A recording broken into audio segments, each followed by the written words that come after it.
دنیا بھر کی نظریں پاکستان پر۔ اسلام آباد شنگھائی کانفرنس کے میزبانی کے لیے تیار۔ 2 روزہ سربراہی اجلاس کا آغاز آج سے ہوگا۔ معزز مہمانوں کی وفاقی دارالحکومت آمد جاری۔ چین، بھارت، ایران، روس اور قازقستان سمیت 5 ملکوں کے وفود پاکستان پہنچ گئے۔ بیلاروس کے وزیر اعظم بھارتی وزیر خارجہ بھی پہنچیں گے۔ ایران کے نائب صدر، قازقستان کے وزیر اعظم، روسی، تاجکستان اور کرغزستان کے وزراء اعظم بھی سمٹ میں شرکت کریں گے۔ ازبکستان کے وزیر اعظم، سیکرٹری جنرل SCO اور DEO ارسلان مرزائف بھی مہمانوں میں شامل۔ منگولیا کے وزیر اعظم، ترکمانستان کے نائب چیئرمین، برائے کابینہ وزراء بھی پاکستان آئیں گے۔ SCO اجلاس میں شرکت کے لیے آئے مہمانوں کی سیکیورٹی کے لیے سخت انتظامات کیے گئے ہیں۔ 23ویں شنگھائی تعاون تنظیم کانفرنس میں شرکت کے لیے غیر ملکی وفود آج اسلام آباد پہنچیں گے۔ وزیر اعظم شہباز شریف کی جانب سے اسلام آباد پہنچنے والے وفود کے اعزاز میں عشائیہ دیا جائے گا۔ 16 اکتوبر کو تمام غیر ملکی سربراہان اور وفود جناح کنونشن سینٹر پہنچیں گے۔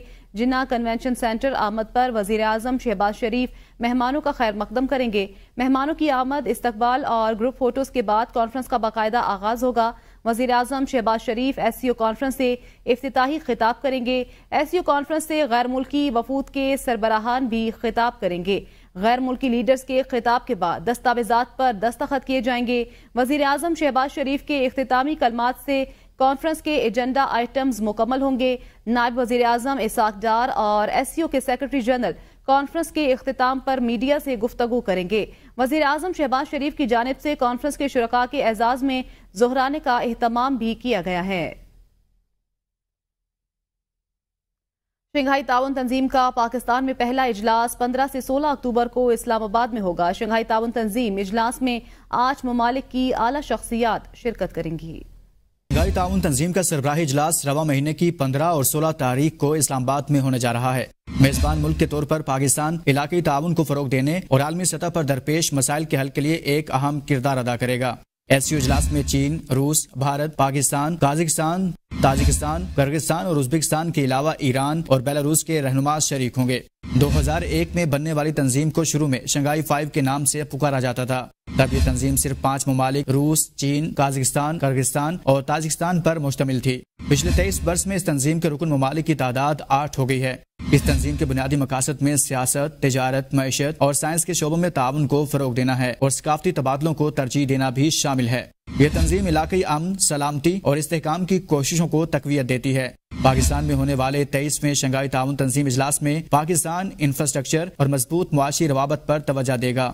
دہشت گردی، انتہا پسندی اور علیحدگی پسندی جیسے سیکیورٹی چیلنجز کے حل کے لیے مل کر کام کرنے پر زور دیا جائے گا۔